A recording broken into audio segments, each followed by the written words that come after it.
ہم یہ پڑھ رہے تھے جینڈر کے متعلق بھی اور نمبر کے متعلق بھی. اب جو تیسری چیز ہے اسے کہتے ہیں وسعت. تو عربی زبان میں دو طریقے ہوتے ہیں، جیسے انگریزی میں ہوتے ہیں کامن ناؤن اور پراپر ناؤن. اردو عربی میں ان کو معرفہ اور نکرہ کہتے ہیں. معرفہ عرف سے ہے، یعنی ایسی چیز جس کو سب پہچانتے ہوں. نکرہ اجنبی سے ہے، جس کو نہ پہچانا جائے. تو مثال کے طور پر اگر ہم بک کہیں گے تو اس کا مطلب ہے کوئی بھی کتاب، لیکن اگر ہم دا بک کہیں گے تو اس سے مراد کوئی خاص کتاب ہوگی. تو وہ دا بک اس میں معرفہ یا پراپر ناؤن ہے. بک جو ہے وہ کامن ناؤن ہے.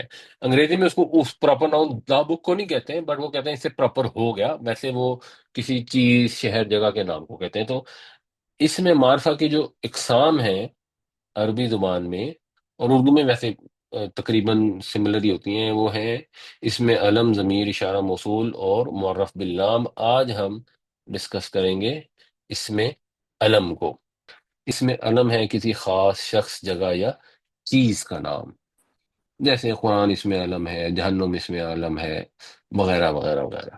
تو اب آپ نے یہ آیتیں دیکھنی ہیں اور ان کے اندر آپ نے یہ بتانا ہے کہ اس میں کون سا والا پراپر ناؤن اس میں علم کی کیٹیگری سے آیا ہے.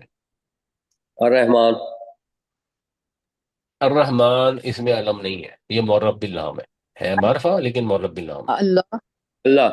اللہ اللہ. بالکل صحیح. اللہ جو ہے وہ اس میں علم ہے. مصر. مصر، ملک مصر.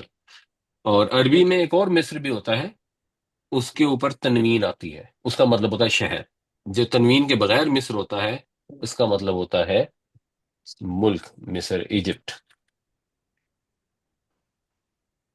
فرعون. فرعون بالکل صحیح. جہنم. جہنم یہ بھی بالکل ٹھیک ہوگا.